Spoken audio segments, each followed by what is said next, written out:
আল কোরআনের আলো, আল হাদিসের আলো, নারায়ে তাকবীর। আসসালামু আলাইকুম ওয়া রাহমাতুল্লাহি ওয়া বারাকাতুহু। ওয়া আলাইকুম আসসালাম ওয়া রাহমাতুল্লাহি ওয়া বারাকাতুহু।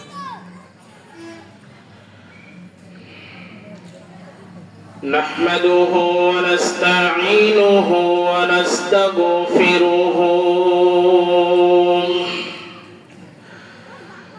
ونعوذ بالله من شرور أنفسنا ومن سيئات أعمالنا من يهده الله فلا مضل له ومن يضلل فلن تجد له وليا مرشدا ونشهد أن لا إله إلا الله وحده لا شريك له لا ند له ولا ضد له ولا مثل له ونشهد أن سيدنا وسندنا وحبيبنا ومولانا محمدا عبده ورسوله الذي نزل الفرقان عليه ليكون للعالمين نذيرا صلى الله عليه وعلى آله وأصحابه الذي تذكروا بالقرآن وذكروا به الناس تذكيرا أما بعد فقد قال الله سبحانه وتعالى في كلامه المجيد وفرقانه الحميد সবাই জবান করে আমার সাথে পড়েন আউযু বিল্লাহি মিনাশ শাইতানির রাজীম বিসমিল্লাহির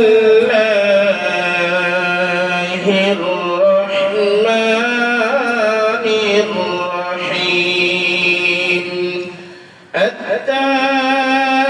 التائبون العابدون الحامدون إن الله وملائكته يصلون على النبي يا أيها الذين آمنوا صلوا عليه وسلموا تسليما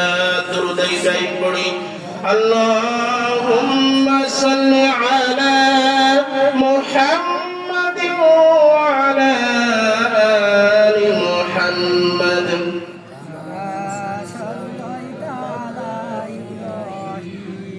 وعلى آل إبراهيم حميد مجيد اللهم بارك على محمد وعلى آل محمد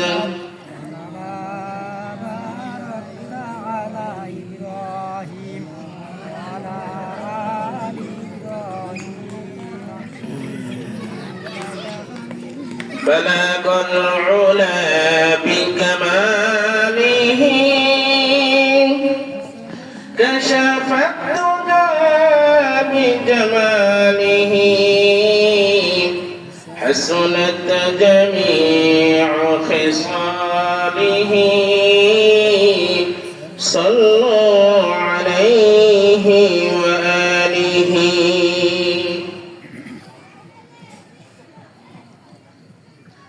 হাসলা পশ্চিম পাড়া বাইতুল নূর জামে মসজিদের উদ্যোগে 18তম বার্ষিক ওয়াজ মাহফিলের সম্মানিত সভাপতি জনাব আলহাজ কারি মিজানুর রহমান রশিদ সাহেব দামাত বরকাতুহু এবং আজকের মাহফিলের প্রধান বক্তা জনাব হাফেজ মাওলানা মুফতি সাইফুল ইসলাম নুরি ঢাকা এবং আমার সামনে উপস্থিত দূর দূরান্ত থেকে আগত দিনদার ইসলাম প্রিয় মুসলমান ভাইরা,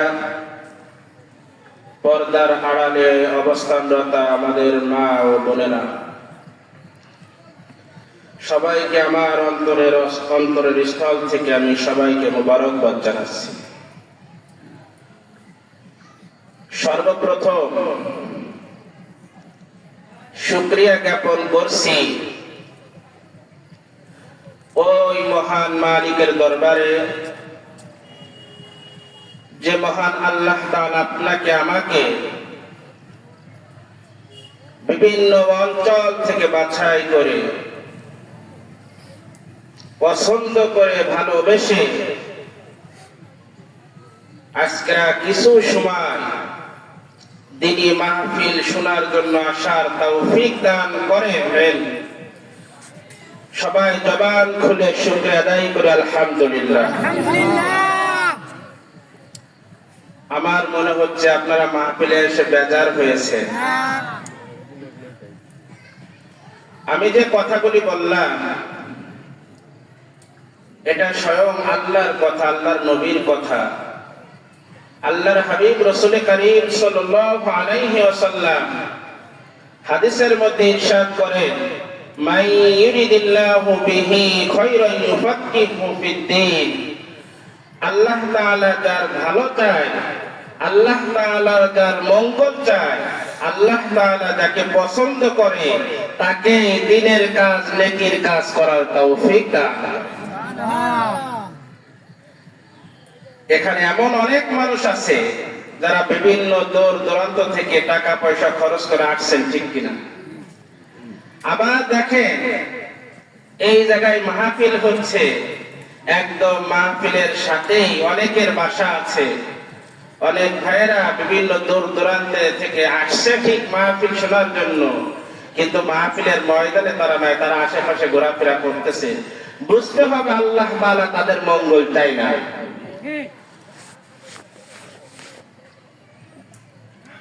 আল্লাহর হাবিব রাসূল করিম সাল্লাল্লাহু আলাইহি ওয়াসাল্লাম ইরশাদ করেন, কোন ব্যক্তি যদি আলহামদুলিল্লাহ, সুবহানাল্লাহ, লা ইলাহা ইল্লাল্লাহু আল্লাহু আকবার, আমার প্রশংসা, আমার বিভিন্ন নিয়ামত দেখে এগুলো যদি বলে, একবার সুবহানাল্লাহ, একবার আলহামদুলিল্লাহ, একবার লা ইলাহা ইল্লাল্লাহু আল্লাহু আকবার বলার কারণে আসমান এবং জমিনের মধ্যে যত ফাঁকা জায়গা আছে একবার বলার কারণে আল্লাহ নেকি দ্বারা পরিপূর্ণ করে দেন। সুবহানাল্লাহ।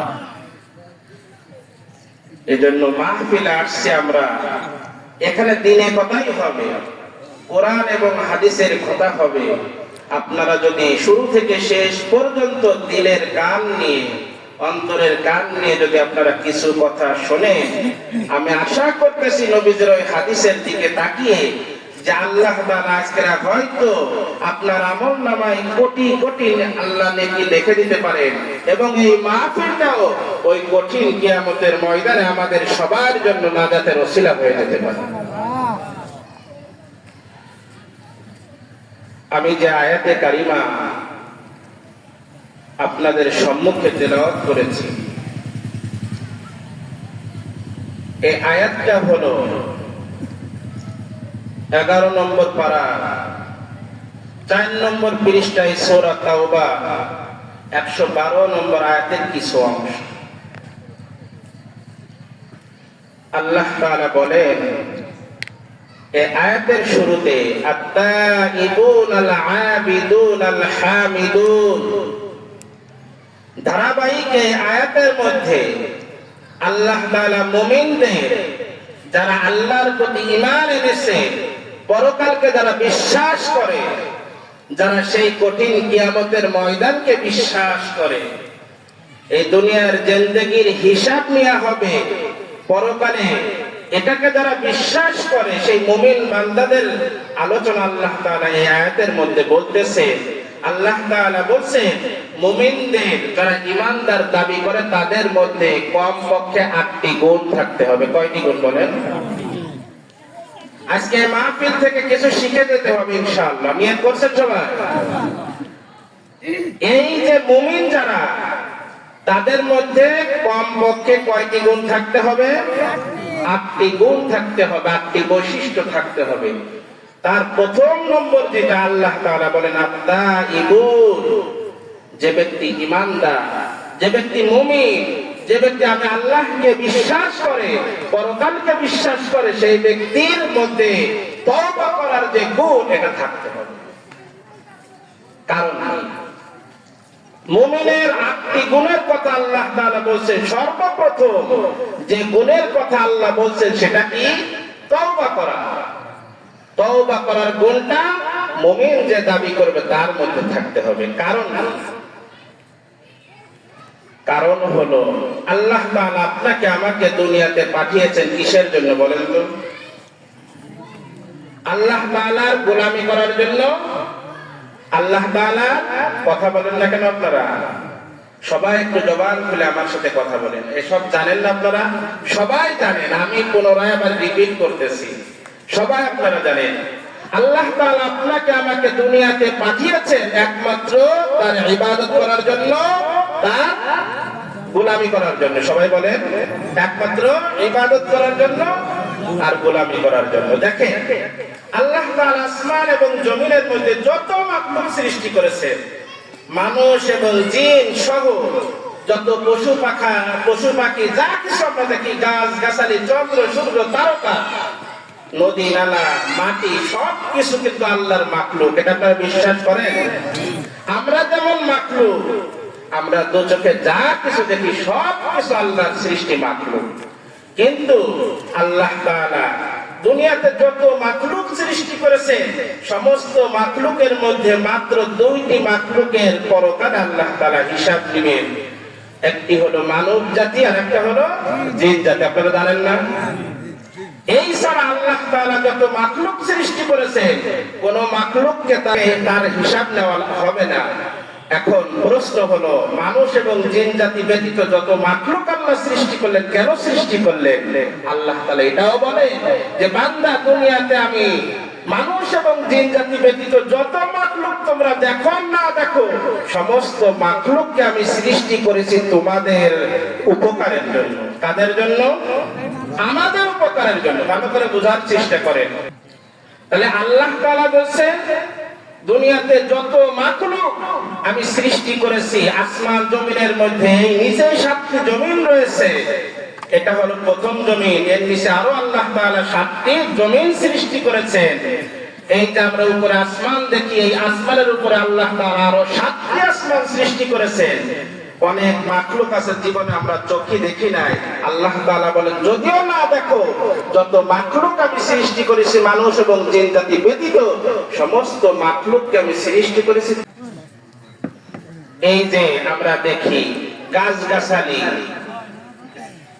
পশু পাখি, চন্দ্র সূর্য, চন্দ্র আলো দেয়, সূর্য আলো দেয়, তারকা, নদী, পানি, যা কিছু আল্লাহ সৃষ্টি করেছেন, আপনার একটু ভেবে চিন্তা করে উত্তর দেন। আজকেরা থেকে যদি এগুলো সব নিঃশেষ হয়ে যায়, পৃথিবীতে যদি কোনো গাছ গাছালি না থাকে, সারা পৃথিবীতে যত গাছ গাছালি রয়েছে, সমস্ত গাছকে আল্লাহ যদি ধূলিসাৎ করে দেয়, আমাদের উপরে যে চন্দ্র রয়েছে, এই চন্দ্রটা আলো দেওয়া যদি বন্ধ করে দেয়, সূর্য যদি প্রতিদিন আলো দেওয়া বন্ধ করে দেয়, আল্লাহর সৃষ্টি যে মাখলুক পানি রয়েছে, আল্লাহ তাআলা যদি এই পানিটাকে নিঃশেষ করে দেয়, আমরা কিন্তু কেউ বেঁচে থাকতে পারবো না, ঠিক কিনা? কিন্তু আমরা যদি না থাকি, সারা পৃথিবীর সমস্ত মানুষ যদি মরে ছাই হয়ে যায়, একটা পশু পাখির ক্ষতি হবে বলেন? চন্দ্রের ক্ষতি হবে? আজকে যদি এই হাসলা গ্রামের সমস্ত মানুষ যদি মারা যায়, মনে করেন আমি বলতেছি, একটা গাছের ক্ষতি হবে? চন্দ্রের কোনো ক্ষতি হবে? সূর্যের কোনো ক্ষতি হবে? তারকার কোনো ক্ষতি হবে? নদীর কোনো ক্ষতি হবে? কিন্তু আল্লাহ তাআলা যদি এই গাছ গাছালি সব কিছু যদি আল্লাহ নিয়ে যায়, আমরা কিন্তু দুনিয়াতে বেঁচে থাকা আমাদের জন্য কঠিন হয়ে যাবে, ঠিক না? এই জন্য আল্লাহ তাআলা বলছেন, ওয়ামা খালাকাতুল জিন্না ওয়াল ইনসা ইল্লা লিয়াবুদুন। হে বান্দা, দুনিয়াতে তোমাকে তোমাদের জন্য আসমান এবং জমিনের মধ্যে যত মাখলুক তোমরা দেখো, মানুষ এবং জিন জাতি ব্যতীত সমস্ত মাখলুককে আমি তোমার উপকারের জন্য সৃষ্টি করেছি, আর তোমাকে এবং জিন জাতিকে আমি সৃষ্টি করেছি আমার গোলামি করার জন্য। এখন আল্লাহ তাআলা আপনাকে আমাকে তার, দেখেন এখানে আল্লাহ তাআলা বলছেন, ওয়ামা খালাকাতুল জিন্না ওয়াল ইনসা ইল্লা লিয়াবুদুন। ভালো করে বোঝার চেষ্টা করেন, মানুষ এবং জিন জাতিকে আমি একমাত্র সৃষ্টি করেছি ইবাদতের জন্য। তার মানে কি যে 24 ঘন্টা ইবাদত করতে হবে, নামাজ পড়তে হবে? হ্যাঁ, এখানে আল্লাহর হুকুম মানার নামই হলো ইবাদত। একটা মুসলমান, একটা ঈমানদার ব্যক্তি 5 ওয়াক্ত নামাজের মধ্যে 17 রাকাত ফরজ নামাজ আছে। কয় রাকাত বলেন সবাই? 17 রাকাত নামাজ আছে ফরজ। সর্বোচ্চ না হয় 1 থেকে 1.5 ঘন্টা লাগে সারাদিন এই 17 রাকাত, বা 2 ঘন্টাই লাগে পড়তে। এখন বাকি যে সময়টা আছে, আল্লাহর হাবিব রাসূল করিম সাল্লাল্লাহু আলাইহি ওয়াসাল্লাম বলেন, কোন মুমিন ব্যক্তি যদি নবীজির সুন্নাত অনুযায়ী তার জীবনকে পরিচালিত করে, তার খাওয়াটাও ইবাদত, তার ঘুমটাও ইবাদত, তার হাঁটা চলা সব কিছু আল্লাহ তাআলা ইবাদতে পরিণত করে দেয়।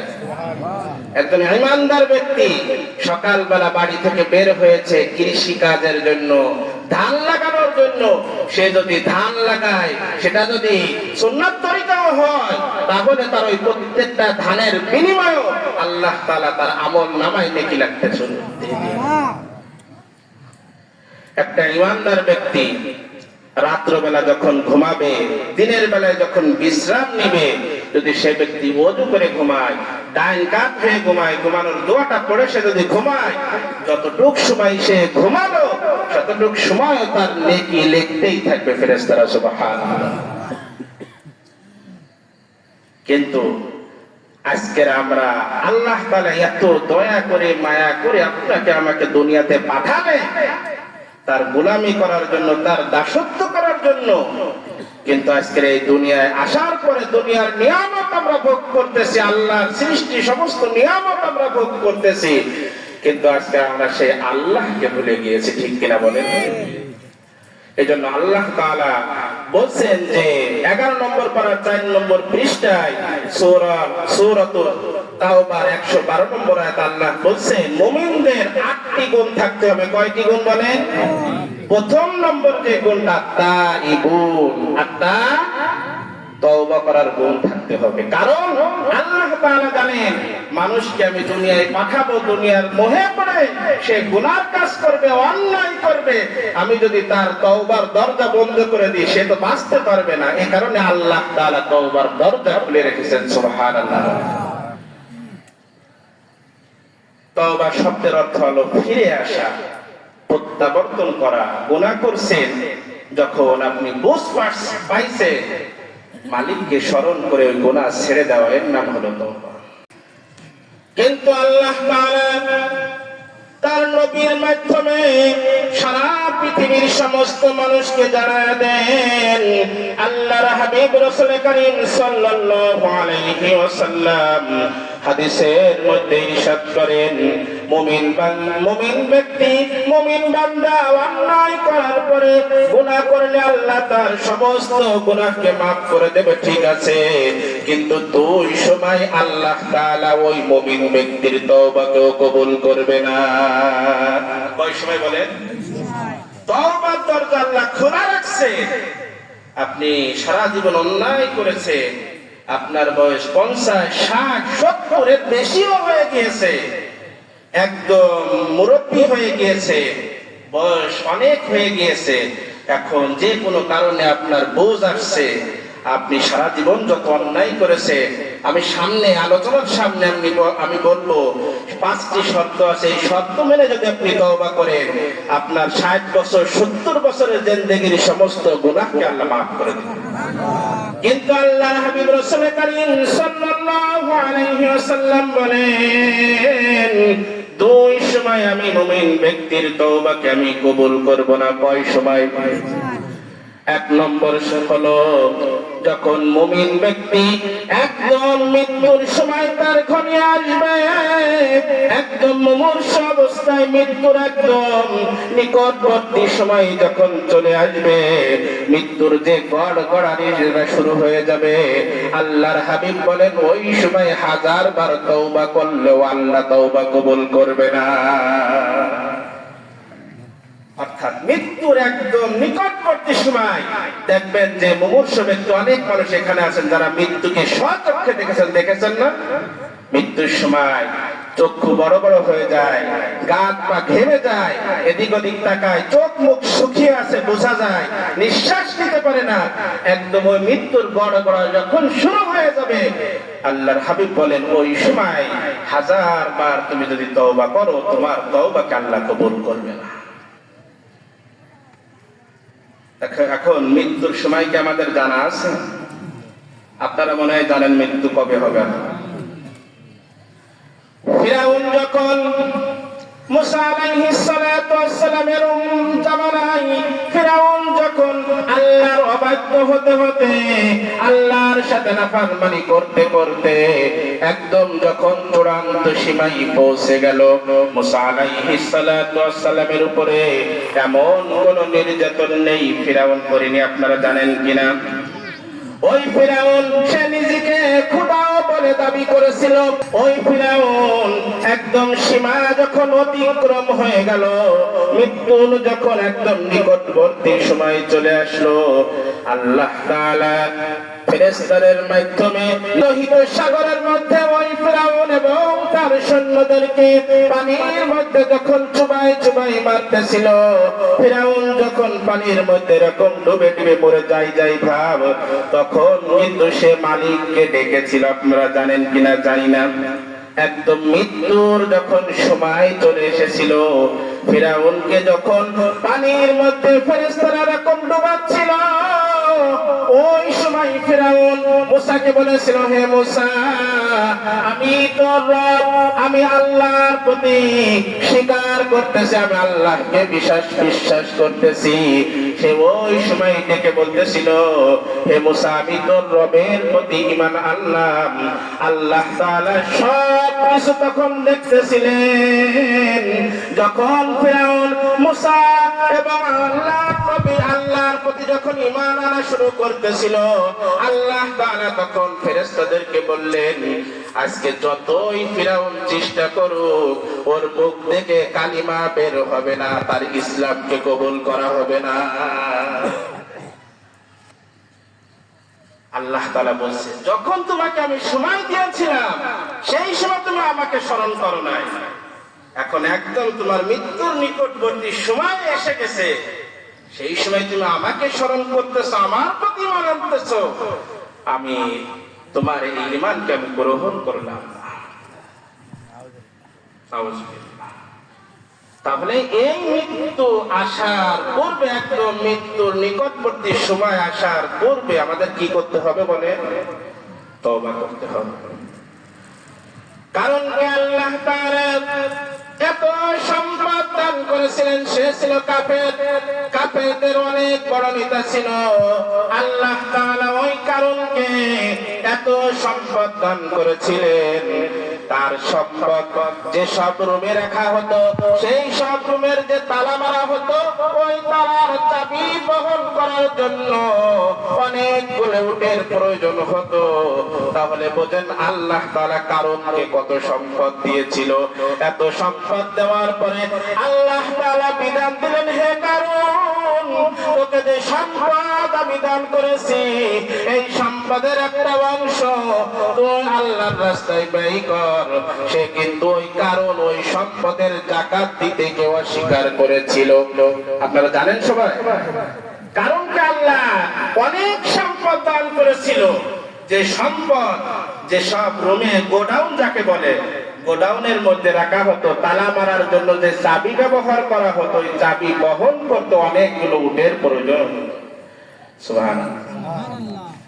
আল্লাহ তাআলা বলেন, হে কারণ, তোকে সম্পদ দিছি, সব ঠিক আছে, আমার প্রতি ঈমান আন, আর তোর সম্পদের অংশ, কিছু অংশ তুই আমার জন্য গরিব মিসকিনদেরকে যাকাত দে। সে অস্বীকার করল। যাকাত দিতে কি করলো বলেন সবাই? অস্বীকার করল। আল্লাহ তাআলা যখন কারণ যাকাত দিতে অস্বীকার করলো, আল্লাহ তাআলা ফেরেশতাদেরকে আদেশ দিলেন, ফাখাসাফনা বিহি ওয়া বিদারিহিল আরদ। আল্লাহ তাআলা বলেন, ওই সময় আমি জমিনকে আদেশ দিলাম, এই কারণের সম্পদ সহ যত সম্পদ আমি তাকে দান করেছি, এ যেহেতু আমার বিধানকে অস্বীকার করেছে, আজকের এই জমিনের মধ্যে তাকে ডাবিয়ে দাও। নাউজুবিল্লাহ। আল্লাহ তাআলা মাটিকে আদেশ করলেন, মাটি আল্লাহ তাআলার সৃষ্টি মাখলুক, মাটিকে আদেশ দিলেন, মাটি ফেড়ে কারণ এবং তার যত সম্পদ ছিল সমস্ত সম্পদ দাবা শুরু করল। কারণ এবং তার যত সম্পদ ছিল সমস্ত সম্পদ নিয়ে যখন মাটির মধ্যে এরকম ভাবে ডাবা শুরু করলো, ডাবতে ডাবতে যখন হাঁটু পর্যন্ত গেড়ে গিয়েছে মাটির মধ্যে, তখনও কিন্তু সে ঈমান আনলে আল্লাহ তার ঈমানকে কবুল করতেন। যখন মাটির মধ্যে ডাবতে ডাবতে হাঁটু পর্যন্ত যখন নেমে গেছে, সে ভাবতেছে এখনো তো অনেক বাকি, মানে আমি বেঁচে যাব, সে ঈমান আনিনি। আবার ডাবতে ডাবতে যখন এক পর্যায়ে নাভির উপরে চলে গেছে, সম্পদ ডাবতেছে, সেও মাটির মধ্যে ডেবে যাচ্ছে। ডাবতে ডাবতে যখন নাভি পর্যন্ত ডেবে গিয়েছে, তখনও সে আল্লাহর প্রতি ঈমান আনেনি। এরপরে ডাবতে ডাবতে যখন একদম গলার কাছে চলে আসছে, দেখতেছে আর বাঁচার কোনো উপায় নেই, আর রক্ষা পাওয়ার কোনো রাস্তা নাই, তখন সাথে সাথে বলতেছে, আল্লাহ তুমি আমাকে বাঁচিয়ে দাও, আমাকে মাটির মধ্য থেকে বের করে দাও, আমি তোমার প্রতি ঈমান আনলাম, আমি তোমার প্রতি ঈমান আনলাম। এ কথা বলার সাথে সাথে আল্লাহ বললেন, হে কারণ, তোমার সময় অতিক্রম হয়ে গেছে, এখন যদি তুমি তওবা করো, তোমার তওবাকে আমি কবুল করব না। কারণ ও যখন প্রথমে ও অস্বীকার করেছে যাকাত দিতে, ঠিক আছে, কিন্তু যখন দাবা শুরু হয়েছে সেই সময় আল্লাহ তাআলা একবারে দাবাই দিতে পারতেন কিনা বলেন? আল্লাহ তাআলা ওকে পরীক্ষা করার জন্য আস্তে আস্তে এরকম দাবাচ্ছে, আস্তে আস্তে ডাবতেছে, হাঁটু গেড়ে যায়, ঈমান আনে না, মাজা করে যায়, ঈমান আনে না। যখন গলার কাছে চলে আসছে, দেখছে আর বাঁচার উপায় নাই, তখন ঈমান আনতেছে। আল্লাহ বলতেছে, আর সময় নাই। এজন্য প্রিয় মুসলমান ভাইরা, ওই মৃত্যুর সময় আসার পূর্বে আমাদেরকে তওবা করতে হবে। আমরা কি জানি আমাদের কখন মৃত্যু হবে?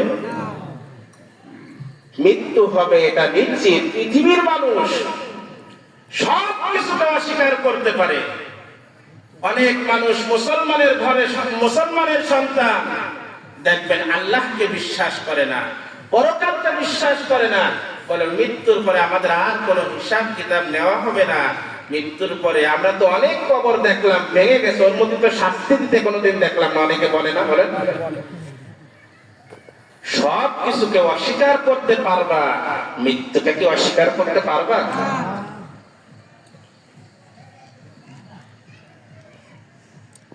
পৃথিবীর কোন মানুষ মৃত্যুকে অস্বীকার করতে পারে না। মাইকেল জ্যাকসন ছিল, আপনারা অনেকে নাম জানেন, গানের এবং ড্যান্সের অনেক বড় শিল্পী ছিল। 300 বছর বাঁচতে চেয়েছিল, 50 বছর হওয়ার আগে সে মৃত্যুবরণ করেছে। সে যতগুলি খাবার খেত, নাস্তা থেকে শুরু করে পানি, যা কিছু খেত, 8টা বড় বড় ডাক্তার ছিল, তাদের মাধ্যমে পরীক্ষা করিয়ে খেত যাতে একটা জীবাণু ওই খাবারের মধ্যে না যায় এবং তার কারণে আমার মৃত্যু হয়। এত বাঁচার চেষ্টা করার পরেও সে কিন্তু বাঁচতে পারে না। হে মুসলমান ভাইরা, অনেক মানুষ এখানে রয়েছে যারা প্রতিনিয়ত আল্লাহর হুকুম অমান্য করতেছেন, নাফরমানি করতেছেন, ক্ষমতা আছে সেই ক্ষমতা ব্যবহার করতেছেন। আপনারা এমন মানুষ এখানে হয়তো থাকতে পারেন যারা বংশের মাতব্বর, এমন মানুষ হয়তো থাকতে পারেন চেয়ারম্যান, মেম্বার, যাদেরকে বড় বড় পদ আল্লাহ তাআলা দিয়েছেন, এটাও আল্লাহ তাআলা আপনাকে দিয়েছে, কিন্তু সেই পাওয়ারে আজকে আপনি অপব্যবহার করতেছেন। আপনি জেনে রাখেন আপনারও একদিন মৃত্যু হবে, মৃত্যুর পরে আপনি এরকম টান টান হয়ে শুয়ে থাকবেন, আপনার নড়ার কোনো শক্তি থাকবে না। কিন্তু আল্লাহ তাআলা দেখেন কত দয়ার মাওলা। দুনিয়াতে আমরা যত অন্যায় করি, যত পাপ করি, যা কিছু করি, আমরা আমাদের পিতামাতা দুনিয়ার মধ্যে সব থেকে তা আমাদেরকে বেশি ভালোবাসে, ঠিক কিনা বলেন সবাই? দুনিয়ার মধ্যে আল্লাহ তাআলার পরে সব থেকে যে ব্যক্তি বেশি ভালোবাসে সে ব্যক্তি কে বলেন? নিঃস্বার্থ ভাবে যদি কেউ ভালোবেসে থাকে সে হলো আমাদের পিতামাতা। কিন্তু দেখেন, একটা সন্তান যখন একটা অন্যায় বারবার করে, বারবার করার পরে যখন মা বাপ তাকে বোঝাই, 2 বার 5 বার বোঝানোর পরে যদি আবার অন্যায় করে, মা বাপ কিন্তু আর মেনে নেয় না, ঠিক কিনা? এত ভালোবাসে। ওদিকে যদি আমি আলোচনা করি পিতামাতা কত ভালোবাসে, রাত শেষ হয়ে যাবে, আমি ওদিকে যাবো না। কত কষ্ট করেছে দেখেন, নিজে না খেয়ে আমাদেরকে খাইয়েছে, নিজে একটা চ্যান্ডেল পরে চ্যান্ডেলের তলা ক্ষয় হয়ে গেছে, কিন্তু আপনাকে প্রতি ঈদে মার্কেট করে দিয়েছে, ঠিক কিনা বলে? অনেক মা এমন আছে যারা সন্তানের জন্য এত কষ্ট করে, নিজে না খেয়ে, আমিও দেখেছি, নিজে না খেয়ে মিথ্যে কথা বলে যে বাবা তুমি খাও আমি খাইছি, বলে কিনা? সেই মা বাবাও সন্তান যখন একটা অন্যায় বারবার করে, বারবার করে, ফেরানোর চেষ্টা করার পরে যদি না ফেরে, ওই সন্তানকে কিন্তু বাড়ির থেকে তাড়িয়ে দেয়, দেয় কিনা? একটা অন্যায় যদি গ্রামে আপনি করেন, চেয়ারম্যানের কাছে সালিশ বিচার করে যদি আপনাকে মাফ করে মিটিয়ে দেয়, আবার যদি আপনি ওই অন্যায় করেন, চেয়ারম্যান সেবক কি করে না? মাফ করে না। কিন্তু আল্লাহ তাআলা কত দয়ার মাওলা। বান্দা যখন গুনাহ করে, বান্দা যখন অন্যায় করে, অন্যায় করতে করতে যখন সীমা অতিক্রম করে ফেলে, একটা অন্যায় 1 বার 2 বার নয়, হাজার হাজার বার যখন গুনাহ করে, আল্লাহ তাআলা তারপরও নারাজ হয় না। আল্লাহ তাআলা রহমতের চোখে ওই বান্দার দিকে তাকিয়ে থাকে আর বলে, হে বান্দা, তুই যত গুনাহ করেছিস, যত পাপ করেছিস, যত অন্যায় করেছিস, তোর আমার দরবার খোলা রয়েছে। আমি আল্লাহ তাআলার কাছে একবার মাপ চা, তোর জীবনের সমস্ত গুনাহকে আমি আল্লাহ তাআলা মাফ করে দেব। কত দয়া মাওলা। মা বাপ, দুনিয়ার মধ্যে আমরা যদি কোনো অন্যায় করি, মা বাপের কথার বাইরে যদি আমরা চলি, মা বাপ কিন্তু মাফ করে দেয়, ঠিক আছে, কিন্তু মা বাপ কিন্তু আপনাকে কোনোদিন বলবে না, হে সন্তান তুই গুনাহ করেছিস, অন্যায় করেছিস, তুই আমার কাছে মাফ চাই, কথা বলে? মা বাপ ডাকে ডাকে বলে যে তুই আমার কাছে মাফ চা, আমি তোরা মাফ করে দেবো, কথা কি বলে? হ্যাঁ, মা বাপ মনের মধ্যে আশা থাকে, আমার সন্তান এত বড় অন্যায় করেছে, এত বড় একটা ভুল করেছে, আমার কথার এত বড় খিলাফ করেছে, ও যদি মাপ চাতো আমি মাফ করে দিতাম। এটা মা বাপ আশা করে, কিন্তু ডেকে ডেকে বলে না। কিন্তু আল্লাহ তাআলা কত দয়ার মাওলা, কত মায়ার মাওলা আল্লাহ তাআলা বান্দাদেরকে নাম ধরে ধরে ডাকে, হে আব্দুল করিম, আব্দুল রহিম, তুই গুনাহ করেছিস, তুই আর কোন জায়গায় যাওয়ার জায়গা পাচ্ছিস না, আমার কাছে মাপ চা, আমি তোকে মাফ করে দেব। আল্লাহর হাবিব রাসূল করিম সাল্লাল্লাহু আলাইহি ওয়াসাল্লাম হাদিসের মধ্যে ইরশাদ করেন, আল্লাহ তাআলা প্রতিদিন প্রতি রাতে সূর্য ডোবার পরে প্রথম আসমানে নিজের আরশে কুরসি থেকে আল্লাহ তাআলা নেমে আসেন। আল্লাহ তাআলা আরশ থেকে নেমে প্রথম আসমানে এসে আল্লাহ তাআলা গুনাহগার বান্দাদেরকে ডেকে ডেকে বলতে থাকেন, কে আছো গুনাহগার, আমার কাছে মাপ চাও, আমি তোমার জীবনের সমস্ত গুনাহকে মাফ করে দেব। কে আছো রিজিকে অভাবে, টাকা পয়সার অভাবে পড়েছো, আর কারোর কাছে চেয়েও না, আমি আল্লাহর কাছে চাও, তোমার রিজিকের ব্যবস্থা আমি আল্লাহ করে দেব।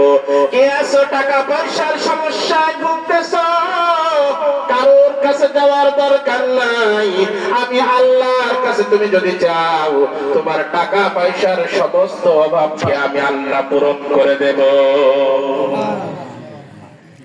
তোমার মেয়ের বিবাহ হচ্ছে না, ছেলের বিবাহ হচ্ছে না, বিভিন্ন সমস্যায় তুমি পড়েছো, যে কোনো সমস্যায় তুমি আমি আল্লাহর কাছে চাও, আমি আল্লাহ তোমার সেই ব্যবস্থাকে আমি তৈরি করে দেব।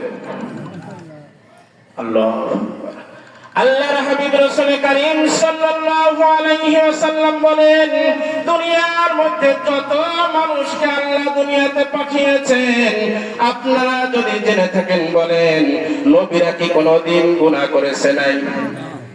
দুনিয়ার মধ্যে আল্লাহ তাআলা যত নবী রাসূল পাঠিয়েছেন, জানতে শরীর হোক অজান্তে হোক, নবীরা কোনোদিন গুনাহ করে নাই।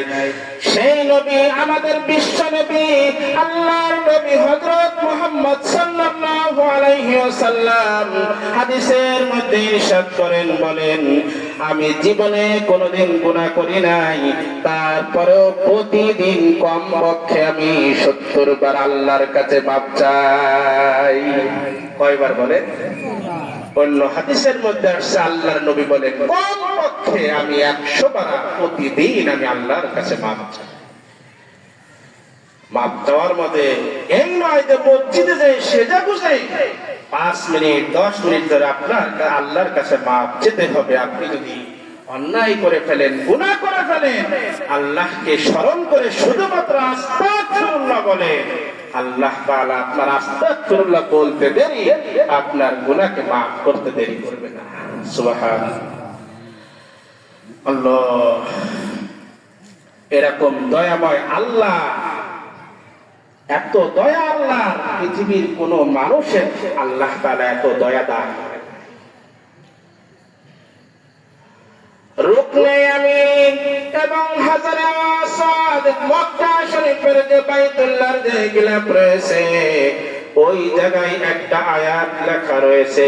আল্লাহ তাআলা বলেন, ওয়া ইন্নী লাগাফফারুল লিমান তাবা ওয়া আমানা ওয়া আমিলা সলিহান সুম্মা ইহতাদা। আল্লাহ তাআলা বলেন, নিশ্চয় আমি ওয়া ইন্নী লাগাফফার, আমি ওই মুমিন ব্যক্তি, যে ব্যক্তি তওবা করবে, ওই ব্যক্তির জন্য আমি ক্ষমাশীল। লিমান তাবা, গুনাহ করার পরে যে ব্যক্তি তওবা করেছে, ওয়া আমানা এবং ঈমান এনেছে, ওয়া আমিলা সলিহা এবং নেক কাজ করেছে, সুম্মা ইহতাদা এবং যে ব্যক্তি ওই নেক কাজ করেছে এবং তওবা করার পর অটল রয়েছে, আল্লাহ তাআলা বলেন ওই ব্যক্তির জন্য আমি ক্ষমাশীল। এখন আমাদের তওবা করতে হবে। আল্লাহ তাআলা দুনিয়াতে যত মানুষ পাঠিয়েছে, সমস্ত মানুষের মধ্যে নবীরা ছিল নিষ্পাপ। তারপরে আমাদের নবীর সাহাবী যারা ছিল, তারাও সোনার মানুষে মানুষ ছিল, সোনার মানুষে পরিণত হয়ে গিয়েছিল নবীজির সংস্পর্শ থেকে। হযরত ওমর রাদিয়াল্লাহু তাআলা আনহুর একটা ঘটনা আপনাদেরকে শোনাই। তারা দেখেন কোনো গুনাহ করত না, কোনো অন্যায় কাজ করত না, তারপরেও সারাদিন ডুকরে ডুকরে কাঁদতেন আর কবরের ভয়ের কথা স্মরণ করে আল্লাহর কাছে মাপ চাইতেন। হযরত ওমর রাদিয়াল্লাহু তাআলা আনহু একদিন কিছু সাথীদেরকে সাথে নিয়ে গভীর রাত্রে রওনা দিয়েছেন একটা জায়গায়।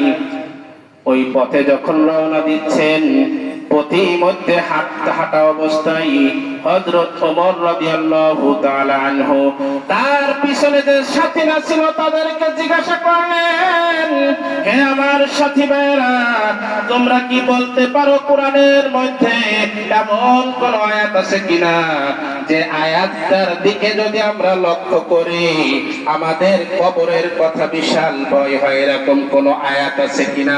এমন কোন কোরআনুল কারীমের মধ্যে আয়াত আছে কিনা যে আয়াতের দিকে তাকালে আমাদেরকে ভয় দেখায়, ভয় জাগ্রত হয়? তখন ওই পিছনের সাথীদের মধ্য থেকে একজন সাথী তিনি বললেন, হ্যাঁ, কুরআনুল কারীমের মধ্যে এমন আয়াত আছে। বললেন সেই আয়াতটা কি? সাথে সাথে ওই পিছন থেকে এক সাহাবী আব্দুল্লাহ ইবনে মাসউদ রাদিয়াল্লাহু তাআলা আনহু থেকে বললেন, কুরআনুল কারীমের মধ্যে যে দুইটি আয়াত রয়েছে, ওই দুইটি আয়াতের দিকে যদি আমরা খেয়াল করি বোঝা যায় আমরা বিশাল বিপদের মধ্যে রয়েছি। কথা বুঝতে পারছেন? আমার কথা কি বুঝতে কষ্ট হচ্ছে কারণ? ওমর রাদিয়াল্লাহু তাআলা আনহু কিছু সাথীদেরকে নিয়ে একদিকে রওনা দিয়েছেন রাত্রে বেলায়। যখন রাস্তা দিয়ে যাচ্ছে তখন পিছনের সাথীদেরকে বলতেছে, তোমাদের কি কুরআনুল কারীমের মধ্যে এমন আয়াতের কথা জানা আছে যে আয়াতের অর্থের দিকে তাকালে আমাদের বিশাল ভয় হয়, পরকালের বিষয় আমাদের ভয় হয়? তখন পিছন থেকে আব্দুল্লাহ ইবনে মাসউদ রাদিয়াল্লাহু তাআলা বললেন, হ্যাঁ আছে।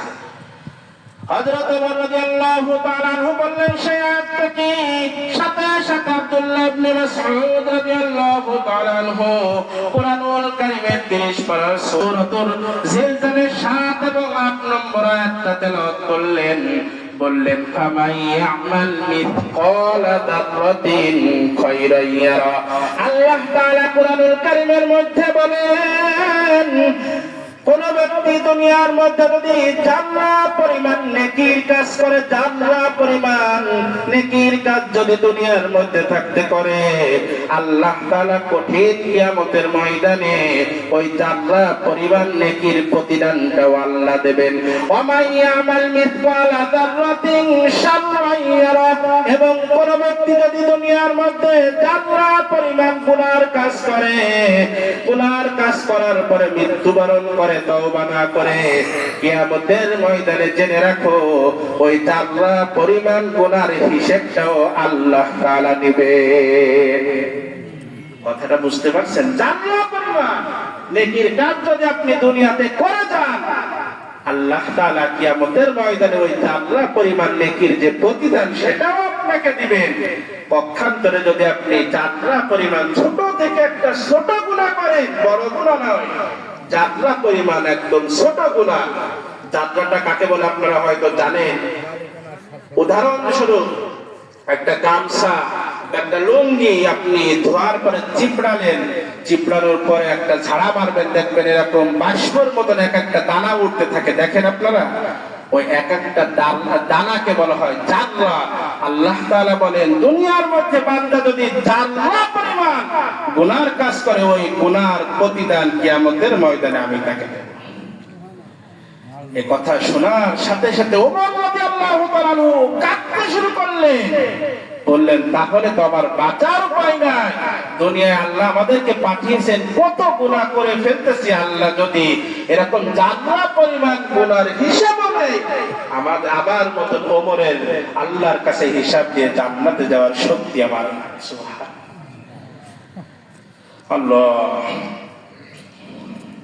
এবার ওমর রাদিয়াল্লাহু তাআলা আনহু কান্না করতেছে।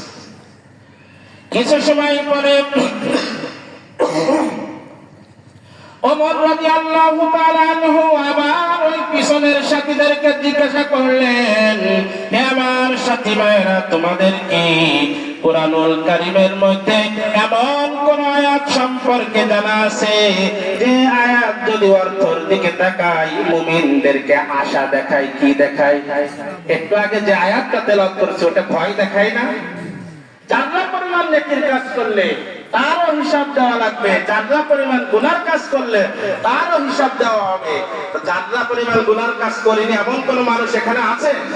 আয়াতের দিকে তাকালে মনে হয় যে আমরা কিভাবে কত বড় বড় গুনাহ করেছি, আল্লাহ যদি আমাদের হিসাব চায়, মৃত্যুর পরে হিসাব দিয়ে জান্নাতে যাওয়ার ক্ষমতা হয়, তা আমি মাজারের নাই, ঠিক কিনা?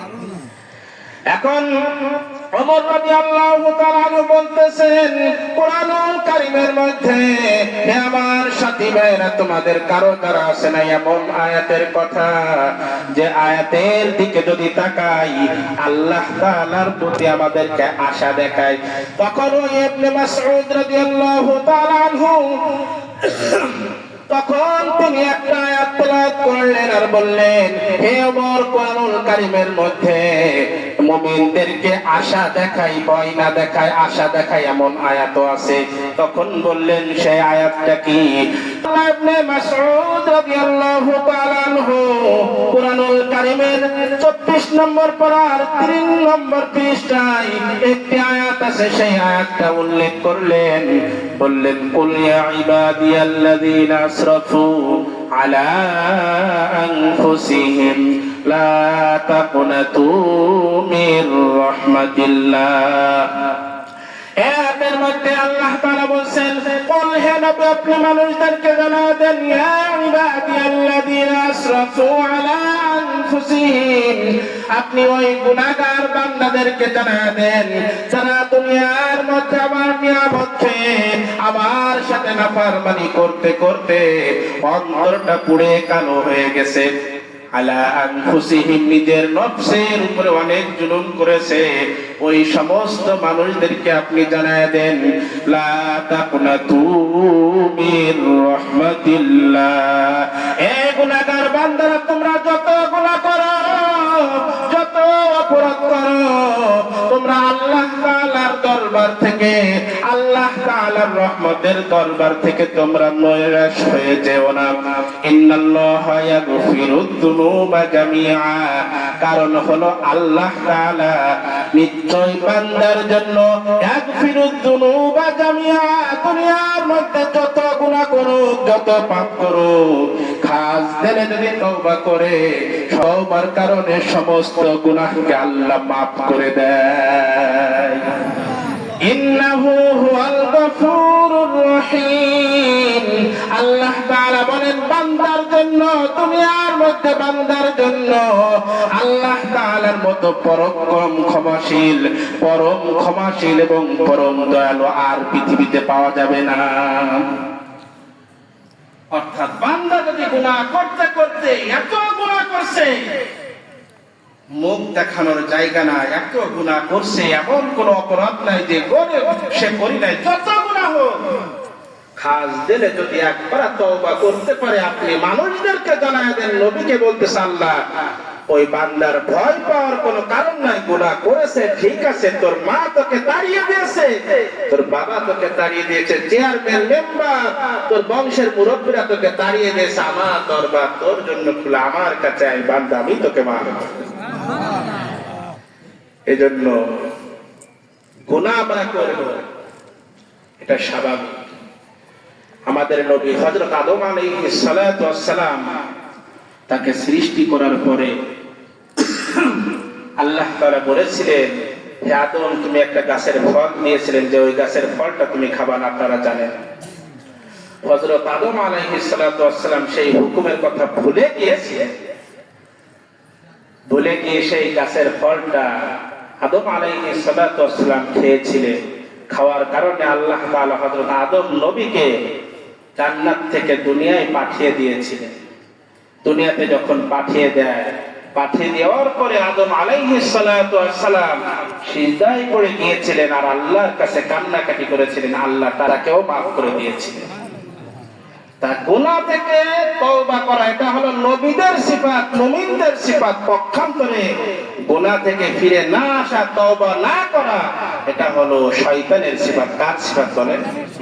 আল্লাহ তাআলা যখন আদমকে সৃষ্টি করলেন, আদম নবীকে সৃষ্টি করার পরে আল্লাহ তাআলা আদেশ করলেন উসজুদু লি আদম। সারা পৃথিবীর সমস্ত মাখলুক ফেরেশতা সবাইকে সিজদা আদেশ করলেন আল্লাহ তাআলা, উসজুদু লি আদম। আদমকে সিজদা করলো, সিজদা করো, সবাই সিজদা করলো। ফাসাজাদু ইল্লা ইবলিস, ইবলিস সিজদা করলো না। আল্লাহ তাআলা বললেন, হে ইবলিস, তুই আদমকে সিজদা করলি না কেন? ক্বালা মা মানাকা আল্লা তাসজুদা ইদ আমারতুক, আমি তোকে যখন আদেশ করলাম ওই আদেশ মানলি না কেন? তোকে কোন জিনিসে বাধা দিল তুই বল? কাকে বলতেছে? শয়তানকে। কে বলতেছে? আল্লাহ তোকে সিজদা করতে বললাম, আদমকে সবাই সিজদা করলো, তুই সিজদা করলি না কেন? তখন ইবলিস যুক্তি পেশ করতেছে, ক্বালা আনা খায়রুম মিন খলাকতানি মিন নারিন ওয়া খলাকতাহু মিন তিন। আমি আদমকে কেন সিজদা করব? কারণ সে হলো মাটির তৈরি, আমি হলাম আগুনের তৈরি। মাটি যখন আপনি উপর থেকে ছাড়বেন, মাটি কি নিচের দিকে যায় না উপরের দিকে যায়? বলেন, নিচের দিকে যায়। আগুন যদি আপনি নিচে জ্বালান, আগুন কি মাটির মধ্যে নিচের দিকে যায় না উপরে ওঠে? ইবলিস যুক্তি পেশ করতেছে, ক্বালা আনা খায়রুম মিন খলাকতানি মিন নারিন ওয়া খলাকতাহু মিন তিন। তুমি আমাকে সৃষ্টি করেছো আগুন দিয়ে, আগুনের গতি হলো উপরের দিকে, আর আদমকে তুমি বানিয়েছো মাটি দিয়ে, মাটির গতি হলো নিচের দিকে। আগুন উপরের জিনিস কখনো নিচের জিনিসকে সিজদা করতে পারে না। সবাই বলেন নাউজুবিল্লাহ। আল্লাহ তাআলা বলেন, ক্বালা ফাখরুজ মিনহা ফাইন্নাকা রাজিম, তুই বের হয়ে যা আমার দরবার থেকে, আজকে থেকে তোর নাম ইবলিস। তাহলে অন্যায় করেছে। প্রথম যখন, ভালো করে বোঝার চেষ্টা করেন, প্রথম যখন সিজদা করতে বলেছিল সিজদা করেনি, ঠিক আছে। যখন আল্লাহ তাআলা প্রশ্ন করলেন কেন সিজদা করনি, ওর যুক্তি পেশ করার কোনো দরকার ছিল না। সাথে সাথে যদি সে তওবা করত, আল্লাহ কিন্তু তাকে মাফ করে দেন। ঠিক কিনা বলেন? সে উল্টো তওবা না করে আল্লাহর কাছে মাফ চাবে, না চেয়ে আর যুক্তি পেশ করতেছে। এখন ইবলিস আল্লাহকে বলতেছে, হে আল্লাহ, ঠিক আছে, আজকে তো তুমি আমাকে তোমার দরবার থেকে তাড়িয়ে দিচ্ছ আর আমার ঠিকানা চিরস্থায়ী জাহান্নাম বানিয়ে দিচ্ছ। ঠিক আছে, তা তোমার ইবাদত আমি সারা জীবন করলাম, এর বিনিময়ে তুমি আমাকে কি দিবা? কোন বলতেছে, আদমকে সিজদা না করার কারণে তুমি তোমার দরবার থেকে আমাকে তাড়িয়ে দিচ্ছ, এর বিনিময়ে তুমি আমাকে কি দিবা? আল্লাহ তাআলা বলতেছে, ইবলিস তুই কি চাস? তো বলতেছে, আমি তোমার কাছে তিনটে জিনিস চাই। কয়টা জিনিস বলেন? কয়টা জিনিস বলেন? প্রথম কাছে যে তিনটে জিনিস চাবো, তোমাকে এই তিনটে জিনিস আমাকে দিতে হবে। তো বলতেছে, ঠিক আছে, চাও। কাছে প্রথম নম্বর কি? বলতেছে, আমার প্রথম নম্বর তোমার কাছে দাবি যে আদমের কারণে, আদম সন্তানের কারণে, আদমের কারণে আজকে আমাকে জাহান্নামে যেতে হলো। সে আদমের সন্তানরা দুনিয়াতে কতদিন বাঁচবে? কাছে কিয়ামত পর্যন্ত বাঁচবে। অর্থাৎ সামনে যে কিয়ামত হবে, কিয়ামত পর্যন্ত তো আমাদের সন্তানরা দাঁড়িয়ে থাকবে। আপনারা ঠিক কিনা বলেন? এখন বলতেছে, তাই যদি হয় তা আমার প্রথম দাবি হলো কিয়ামত পর্যন্ত আমাকে হায়াত দিতে হবে। কি দিতে হবে বলে? প্রথম দাবি। শয়তান বলল, আমাকে হায়াত দিতে হবে, কিয়ামত পর্যন্ত আমাকে বাঁচার সুযোগ দিতে হবে। আচ্ছা ঠিক আছে, তোকে দিলাম। আচ্ছা ঠিক আছে, তারপর দ্বিতীয় দাবি বলতেছে, আপনার কাছে দ্বিতীয় দাবি হলো আমি মানুষকে, আদমকে, আদমের সন্তানদেরকে আমি ধোঁকা দিয়ে জান্নাতের পথ থেকে আমি জাহান্নামে নিয়ে যাব। ধোঁকা দিয়ে দিয়ে আমি ওদের মধ্যে কলহ মারামারি সৃষ্টি করে দেব, সৃষ্টি করে দেব। ঠিক আছে, ধোঁকা দিয়ে, কিন্তু এমন শক্তি তুমি আমাকে দিবা কেউ যেন আমাকে দেখতে না পারে। কি বলেন? অর্থাৎ আজকে যদি শয়তান আমাদেরকে যে ধোঁকা দিচ্ছে, এটা যদি আমরা দেখতে পারতাম, যে দেখতেছি এই যে শয়তান ধোঁকা দিয়ে ওকে মারামারি দুইজনের মধ্যে লাগাই দিয়ে চলে যাচ্ছে, আমরা বাসায় মারি ফেলতাম না? বলেন। আর ইবলিস বলতেছে, তোমার কাছে আমার দ্বিতীয় নম্বর যে দাবি, সেটা হলো আমি আদম সন্তানদেরকে ধোঁকা দিব, জাহান্নামের পথে নিয়ে যাব, কিন্তু ওরা যেন আমাকে না দেখে, আমাকে অদৃশ্যের মতন শক্তি দান করে। আল্লাহ কাছে যা তোকে তা দিলাম, তুই তো বেশি কিছু চাইসনি, তোকে দিলাম যা। তো বলতেছে আরেকটা দাবি আমার আছে। কাছে কি? কাছে রিজিকের মালিক তো তুমি, আমার এবং আমার যে সন্তান ছেলেবেলার রয়েছে কিয়ামত পর্যন্ত যারা আসবে তাদের রিজিকের ব্যবস্থা তুমি করবা। তুমি যদি আমার রিজিক বন্ধ করে দাও তাহলে তো আমার বাঁচার উপায় নাই, তুমি আমার রিজিক দান করবা। আচ্ছা ঠিক আছে, যা, তোর এবং তোর ছেলেবেলা যারা আসবে দুনিয়াতে সবার রিজিকের ব্যবস্থা আমি করে দেবো। তাহলে কয়টা জিনিস চাইলো বলে? প্রথম নম্বর কি ভুলে গেছেন সবাই? প্রথম নম্বর কি? কিয়ামত পর্যন্ত হায়াত। দ্বিতীয় নম্বর অন্যায় করে ধোঁকা দেবে এটা যেন কেউ না দেখতে পারে, এই গায়েবী শক্তি আল্লাহ তাআলার কাছে চাইলেন। তৃতীয় নম্বর হলো রিজিক। যখন আল্লাহ তাআলা বলেন যা তোর তিনটা জিনিস আমি দিলাম, তখন ইবলিস বলতেছে আল্লাহ ঠিক আছে, এবার আমি তোমার সাথে বসবো, তুমি জাহান্নাম তৈরি করো, দুনিয়ায় যত আদম সন্তানদেরকে বানাবা আমি ধোঁকা দিয়ে ওই জাহান্নামকে আমি পরিপূর্ণ করে দেবো। নাউজুবিল্লাহ। আল্লাহ তাআলা তখন বললেন হে ফেরেশতারা দেখছিস ওরা কি বলে, শয়তান কি চক্রান্ত আঁকতেছে মাথার মধ্যে। ফেরেশতাদেরকে বললেন হে ফেরেশতারা তোরা সাক্ষী থাক, দুনিয়ার মধ্যে যে সমস্ত মানুষদেরকে আমি পাঠাবো শয়তান ধোঁকা দিয়ে যদি তাদের জাহান্নামের অন্যায় কোনো কাজ করাই, ওই কাজ করার আগ পর্যন্ত আমি তার আমলনামায় গুনাহ লিখব না। কথা বুঝতে পারছেন? আমরা অনেক সময় প্ল্যান করি, কালকে অন্যায় করবো, অমুকের আম চুরি করে খাবো, অমুকের জমিন ফাঁকি দেব, এগুলো আগের থেকে আমরা প্ল্যান করি না? প্ল্যান করি। এখন আল্লাহ তাআলা বলছে হে ফেরেশতারা যাদেরকে আল্লাহ তাআলা দায়িত্ব দিয়েছে ওই নেকি লেখার জন্য, গুনাহ এগুলো লেখার জন্য, বলে দিলে বান্দা যদি গুনার কাজ করার নিয়ত করে ওর আমলনামায় যেন কোনো গুনাহ লেখা না হয়। যদি বান্দা করে ফেলে তার একটা গুনার বিনিময়ে একটা গুনাহ লিখে দিবে। পক্ষান্তরে একটা মুমিন বান্দা যখন নেকির কাজ করার নিয়ত করেছে, এখনো নেকির কাজ করি নাই, সম্পন্ন করি নাই, শুধুমাত্র নেকির কাজ করার নিয়ত করেছে, আল্লাহ তাআলা বললেন হে ফেরেশতারা নিয়ত করার কারণে তার আমলনামায় একটা নেকি লিখে দেবা। গুনার কাজ করার নিয়ত করেছে, আল্লাহ বলে দিলেন গুনাহ লেখা যাবে না, গুনার কাজ যত সময় না করবে লিখবা না। আর মুমিন বান্দা যদি গুনার কাজ না নেকির কাজ করার নিয়ত করে, এখনো করি নাই, ভবিষ্যতে করতে পারবেও কিনা সে জানে না, নিয়ত করেছে, কমপক্ষে তার আমলনামায় ভালো নিয়তের কারণে একটা নেকি লিখে দেয়। আর যদি একটা নেকির কাজ নিয়ত করার পরে সম্পন্ন করে, আল্লাহ তাআলা বললেন হে ফেরেশতারা ওই একটা নেকিকে 10, 20 এরকম বৃদ্ধি করতে করতে কমপক্ষে 700 নেকি পর্যন্ত তার আমলনামায় লিখে দেয়। তাহলে দেখেন আল্লাহর কত দয়া। ইবলিস আমাদেরকে ধোঁকা দিচ্ছে, জাহান্নামের পথে নিয়ে যাচ্ছে, আল্লাহ তাআলা আমাদেরকে তওবার দরজা খোলা রেখেছেন। আল্লাহ তাআলা বলছে বান্দা তুই বুঝেছিস, তুই ভুল ক্রমে অন্যায় করে না বুঝে তুই গুনাহ করে ফেলেছিস, আমার দরজা খুলে আছে, তুই আমার কাছে, আমি তোকে মাফ করব। সুবহানাল্লাহ। দুনিয়ার নিয়ম হলো রাত যত গভীর হয় অফিস আদালত দোকানপাট বন্ধ হওয়া শুরু হয়, ঠিক কিনা বলেন? আমার কথার সাথে সবাই সাড়া দিবেন। দুনিয়ার নিয়ম হলো যত রাত গভীর হয় আস্তে আস্তে দোকানপাট অফিস আদালত সব বন্ধ হয়ে যায়। কিন্তু আল্লাহ তাআলার একটি অফিস আছে, একটা আদালত আছে, যত রাত গভীর হয় আল্লাহর ওই দরবারটা খুলে দেয়।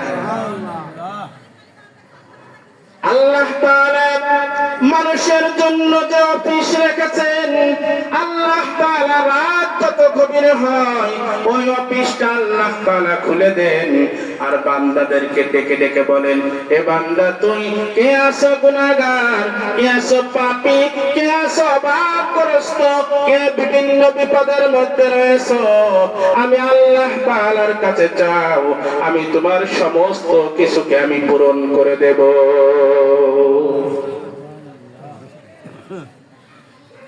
আল্লাহ তাআলা যখন জাহান্নামকে সৃষ্টি করলেন, জাহান্নামকে সৃষ্টি করার পর আল্লাহ তাআলা ফেরেশতাদেরকে বললেন, হে আমার ফেরেশতারা, ভালো করে সবাই খেয়াল করেন, আল্লাহ জাহান্নাম সৃষ্টি করেছেন মানুষকে জাহান্নামে দেওয়ার জন্য নয়, ভয় দেওয়ার জন্য।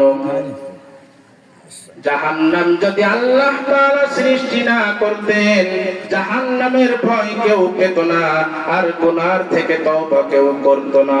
আল্লাহ তাআলা জাহান্নামকে সৃষ্টি করার পর ফেরেশতাদেরকে বললেন, হে আমার ফেরেশতারা, এই জাহান্নাম আমার গুনাহগার বান্দাদেরকে সাইজ করার জন্য, এই জাহান্নামের যে আগুনের তেজ, এতে কাজ হবে না। ফেরেশতাদেরকে বললেন, আমি মানুষকে এত দয়া করে, এত মায়া করে দুনিয়াতে পাঠালাম, যত মাখলুক আমি সৃষ্টি করলাম, নাজ নিয়ামত সব কিছু আমি তাকে বিনা শর্তে আমি দান করলাম, কিন্তু দুনিয়ায় যাওয়ার পরে তার মায়ের পিছনে পড়ে, বাবার পিছনে পড়ে, অন্য অন্য ছেলে মেয়েদের পিছনে পড়ে, বন্ধু বান্ধবের পিছনে পড়ে, চাকরির পিছনে পড়ে, দুনিয়ার অন্য অন্য কাজের পিছনে পড়ে আমার নিয়ামতকে ভুলে গিয়েছে।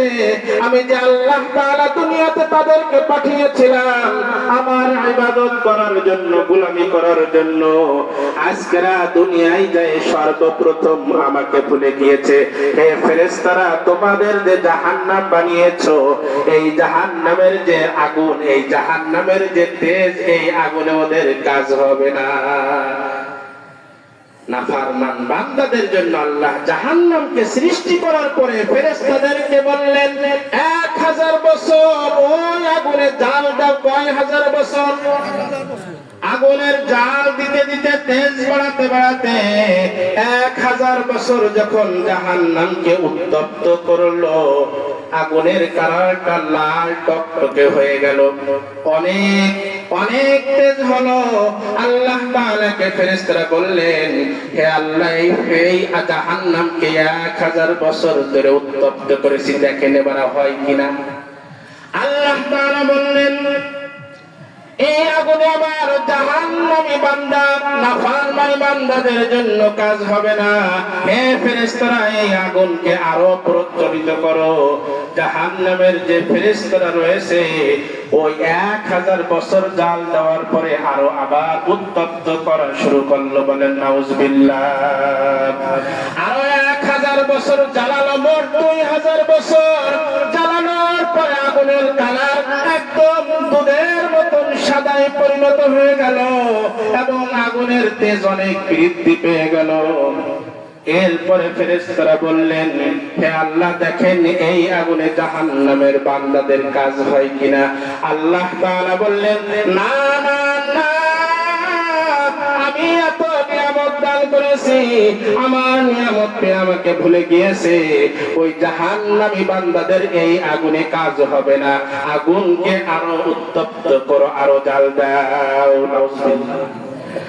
2000 বছর জ্বালানোর পরে ফেরেশতারা আগুনের তেজ আরো জাল দেওয়া শুরু করলো, উত্তপ্ত বাড়া শুরু করলো, উত্তপ্ত করা শুরু করলো। 3000 বছর যখন জাল দিল, আগুনের যে কালারটা সাদা থেকে একদম পড়তে পড়তে কালো, একদম আমাবস্যার অন্ধকারের রাতের মতন হয়ে গেল। 3000 বছর জ্বালানোর পরে, উত্তপ্ত করার পরে এত তেজ হলো জাহান্নামের আগুন, আগুনের কালারটা হয়ে গেল একদম কালো এবং এত তাপ হয়ে গেল। যদি জাহান্নামের আগুন, হাদিসের মধ্যে আসছে, দুনিয়ার মধ্যে কিঞ্চিত পরিমাণ জাহান্নামের আগুন যদি কোনো জায়গায় একটু নিক্ষেপ করা হয়, সারা পৃথিবী পুড়ে ছাই হয়ে যাবে। নাউজুবিল্লাহ। এখন দেখেন এই জাহান্নাম আল্লাহ তাআলা কেন সৃষ্টি করেছেন? ভয় দেখানোর জন্য। আল্লাহ চায় না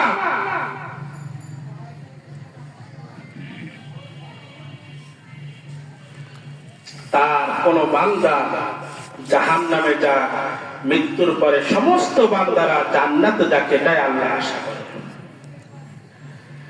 কিন্তু এত সুযোগ দিচ্ছে আল্লাহ, মৃত্যু যখন একটা মানুষের হয়, বেশিরভাগ মানুষ 70 বছর, 60 বছর, 50 বছর, 40 বছর হায়াত পাচ্ছে।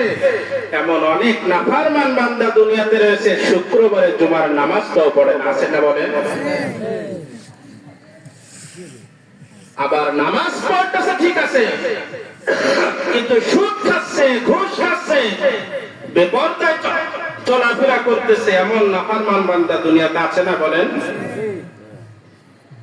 আল্লাহ তাআলা বলছে, বান্দা এই দুনিয়া তো চিরস্থায়ী নয়, দুনিয়া অল্প কয়েকদিনের জন্য আমি তোকে পাঠিয়েছি। হ্যাঁ ঠিক, আর কিছু সময় পরে, অল্প কিছু সময় পরে জাহান্নাম জান্নাত পরকালের তুলনায় দুনিয়ার জীবনটা সামান্য সময়। তারপরে কিন্তু তুই দুনিয়ায় যতই বাহাদুরি করিস, যা কিছু করিস, যত ক্ষমতা তুই দেখাস, তুই কিন্তু থাকতে পারবে না। তোর মৃত্যুর মাধ্যমে আমি তোকে আমার দরবারে আমি তোকে ফিরিয়ে আনবো।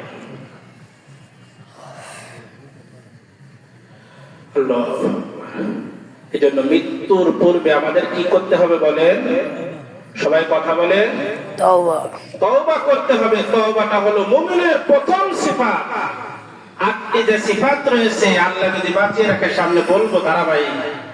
8টি সিফাতের প্রথম যে সিফাত আল্লাহ তাআলা দিয়েছেন মুমিন ব্যক্তি, যে তার মধ্যে তওবার গুণ থাকতে হবে। তওবা মানে ফিরে আসা।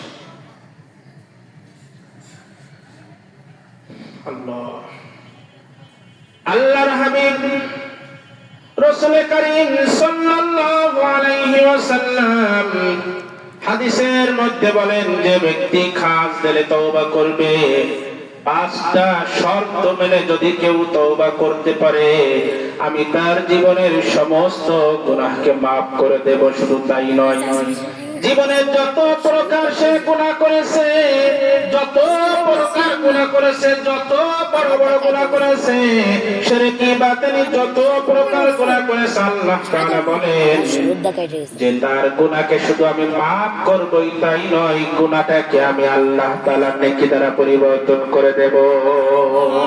কত বড় মাওলা! গুনাহ তো মাফ করবে, শুধু তাই নয়, গুনাহটাকে আল্লাহ পরিপূর্ণ নেকি দ্বারা পরিবর্তন করে দেবে।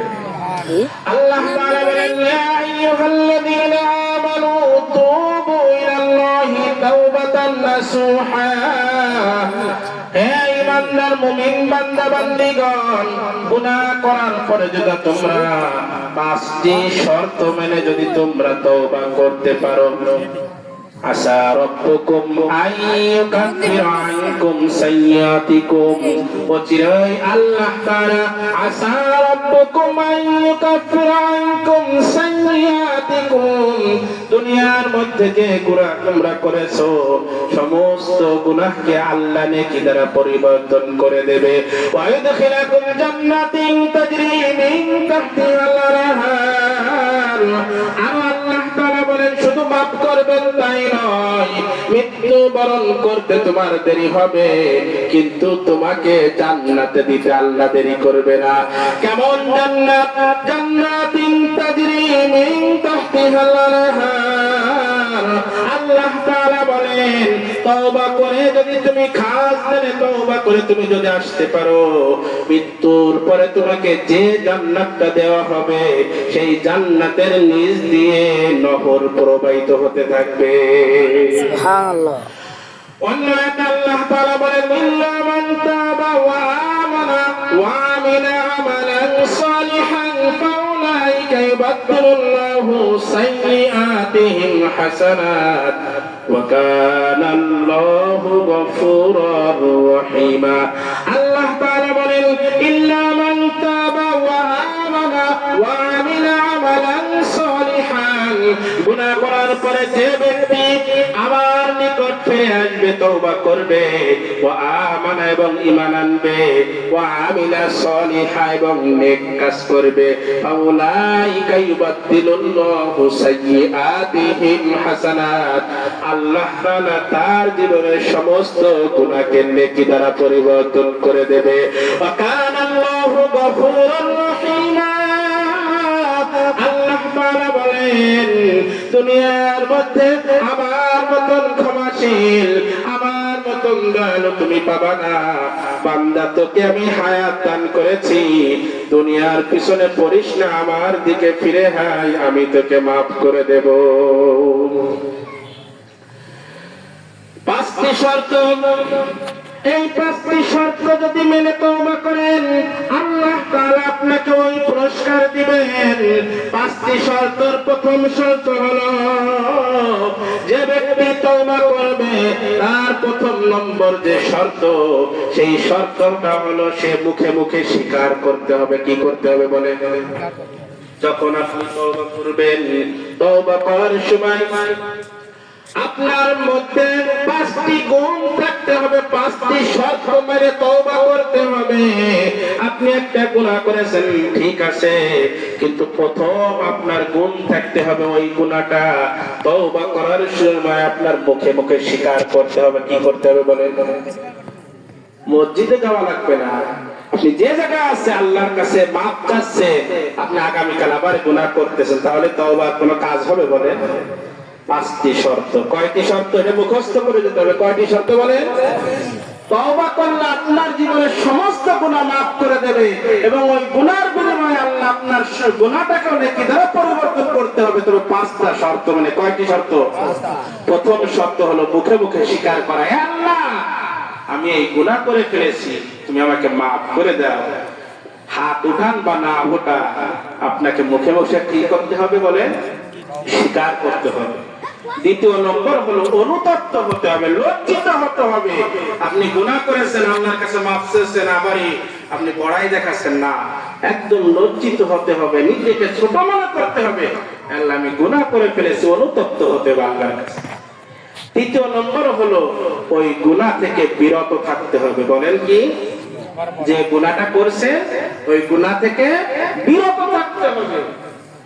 চতুর্থ নম্বর হলো ওই গুনাহটাকে ঘৃণা করতে হবে। কি করতে হবে বলে? ঘৃণা করতে হবে। পঞ্চম নম্বর হলো আর জীবনে গুনাহ করবেন না, এটা প্রতিজ্ঞা করতে হবে। তাহলে প্রথম নম্বর হলো কি বলেন সবাই? মুখে স্বীকার করা। দ্বিতীয় নম্বর অনুতপ্ত হওয়া, নিজেকে ছোট মনে করা। তৃতীয় হলো ওই গুনাহ থেকে বিরত থাকা। চতুর্থ নম্বর হলো ওই গুনাহটাকে ঘৃণার চোখে দেখা, যে এত একটা পাপ কাজ আমি করে ফেলেছি। পঞ্চম নম্বর হলো আল্লাহ আমি আর জীবনে সামনে যতদিন আপনি আমাকে হায়াত দান করবেন এই গুনাহ আমার জবান থাকতে আমি আর করব না। এই পাঁচটি শর্ত মেনে যদি আপনি তওবা করতে পারেন আল্লাহ তাআলা আপনার জীবনের সমস্ত গুনাহকে মাফ করে দেবেন। পারবো তো ইনশাআল্লাহ? গুনাহ থেকে তওবা করবো তো ইনশাআল্লাহ? কবে? আগামীকাল? আজকে আপনার তওবা এখান থেকে ইনশাআল্লাহ করে দেবেন। আর 5 মিনিট সময় আছে, আমি অল্প সময়ের মধ্যে আরো লম্বা আলোচনা করতে চেয়েছিলাম, আমি শেষ করতেছি। খাস এই 5টি শর্ত মেনে কোন ব্যক্তি যদি তওবা করতে পারে আল্লাহর হাবিব রাসূল কারীম সাল্লাল্লাহু আলাইহি ওয়াসাল্লাম বলেন তার জন্য আমি 4টে পুরস্কার দেব। কয়টা পুরস্কার? তার জন্য আল্লাহ তাআলা 4টে পুরস্কারের ঘোষণা করেছেন। কয়টি পুরস্কার? জান্নাত দেবেন, এটা তো ঠিক আছে। খাস করে 5টি শর্ত মেনে যদি তওবা করতে পারে আল্লাহর হাবিব রাসূল কারীম সাল্লাল্লাহু আলাইহি ওয়াসাল্লাম বলে আল্লাহ তাআলা তার জন্য কয়টি পুরস্কার দিবেন বলেন? 4টি পুরস্কার। প্রথম নম্বর পুরস্কার আল্লাহর হাবিব রাসূল কারীম সাল্লাল্লাহু আলাইহি ওয়াসাল্লাম বলেন আত-তাইবু হাবিবুল্লাহ। খাস দিলে 5টি শর্ত মেনে গুনার কথা স্মরণ করে যদি আল্লাহর কাছে কেউ তওবা করে স্বয়ং আল্লাহ তাআলা তার বন্ধু হয়ে যায়। প্রথম পুরস্কার কি? আল্লাহ তাআলা তাইবু হাবিবুল্লাহ, যে ব্যক্তি 5টি শর্ত মেনে তওবা করবে স্বয়ং আল্লাহ তার বন্ধু হয়ে যায়। আল্লাহ যদি কারোর বন্ধু হয় তার কোনো আর চিন্তা আছে বলে? আল্লাহ খলিলুল্লাহ বলতে পারলে পারতেন, সদিকুল্লাহ বলতে পারতেন, সদিক মানে বন্ধু, খলিল মানে বন্ধু, কিন্তু আল্লাহ বলছে হাবিবুল্লাহ। এর মানে হলো যে স্বয়ং আল্লাহ তাআলা তওবাকারীকে ভালোবাসে। সুবহানাল্লাহ। দ্বিতীয় নম্বর পুরস্কার তওবাকারীর জন্য আল্লাহর হাবিব রাসূল কারীম সাল্লাল্লাহু আলাইহি ওয়াসাল্লাম হাদিসের মধ্যে ইরশাদ করেন, আত-তাইবু মিনাদ যামবি কামান লা যামবা লাহু। খাস করে পাঁচটি শর্ত মানে কোন ব্যক্তি যদি তওবা করে, আল্লাহর হাবিব রাসূল কারীম সাল্লাল্লাহু আলাইহি ওয়াসাল্লাম বলেন, একটা মাতৃগর্ভে থেকে একটা বাচ্চা যখন ভূমিষ্ঠ হয়, যেমন তার কোনো প্রকার গুনাহ থাকতে পারে না, খাস দিলে তওবাকারী ওই রকম তার শরীরের মধ্যে কোনো গুনাহ থাকতে পারে না। আত-তাইবু মিনাজ যামবি, গুনাহ থেকে তওবাকারী কামান লা যামবা লাহু, কেমন যেন সে জীবনে গুনাহই করে না, কেবল মাতৃগর্ভ থেকে ভূমিষ্ঠ হয়েছে। সুবহানাল্লাহ। তিন নম্বর পুরস্কার আল্লাহর হাবিব রাসূল কারীম সাল্লাল্লাহু আলাইহি ওয়াসাল্লাম বলেন, আল্লাহ তাআলা কুরআনুল কারীমের মধ্যে এই কথাটা বলেছেন, ইন্না ইবাদি লাইসা লাকা আলাইহিম সুলতান।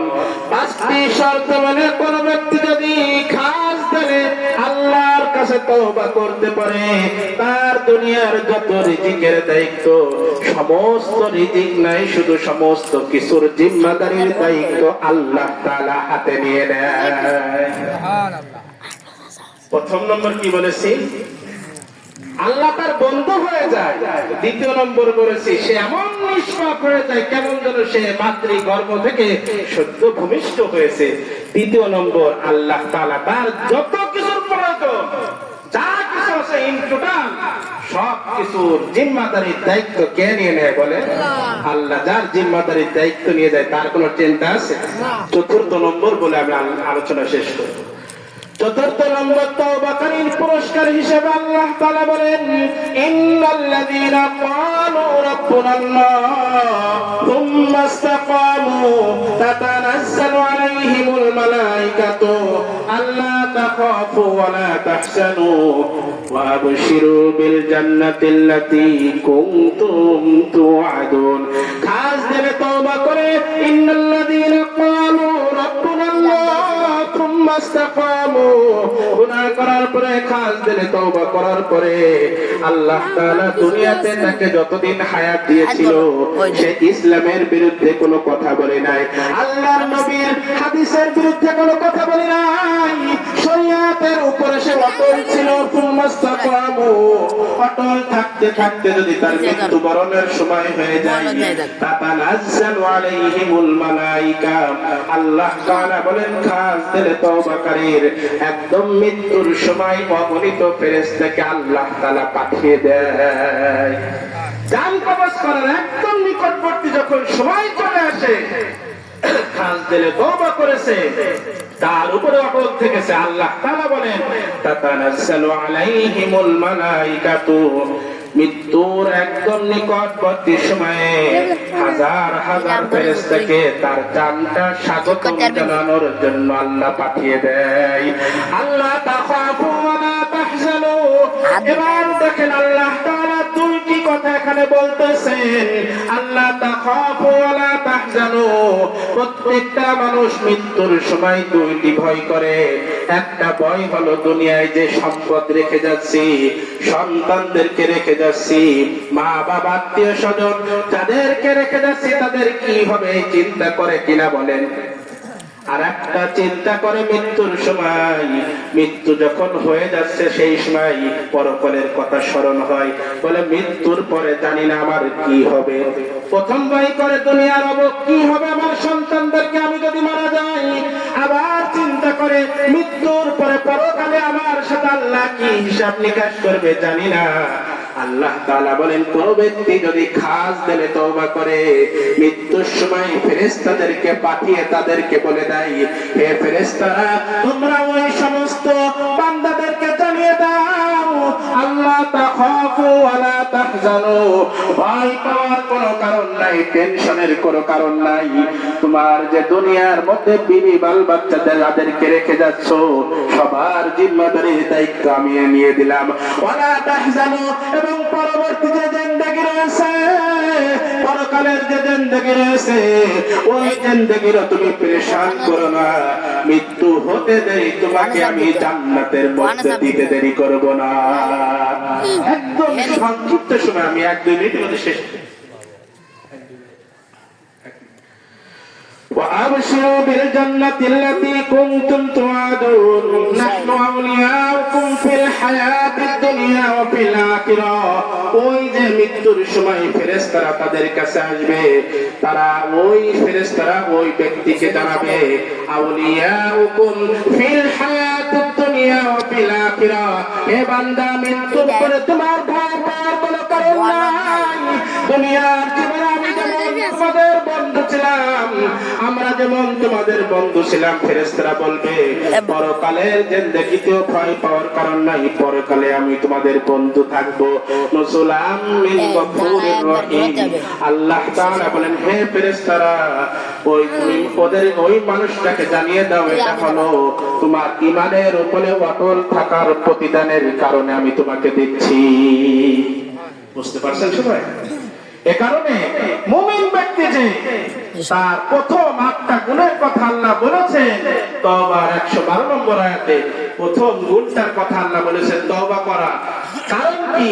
কারণ হলো গুনাহ হতেই পারে, হওয়াটা স্বাভাবিক, কিন্তু আপনি গুনাহ হওয়ার সাথে সাথে যদি খাস দিলে তওবা করতে পারেন 5টি শর্ত মেনে, আমরা আশা করি আল্লাহ তাআলা মৃত্যুর পরে আমাদের সবাইকে জান্নাত দান করবেন। আমিন। وآخر دعوانا أن الحمد لله رب العالمين. السلام عليكم ورحمة الله وبركاته.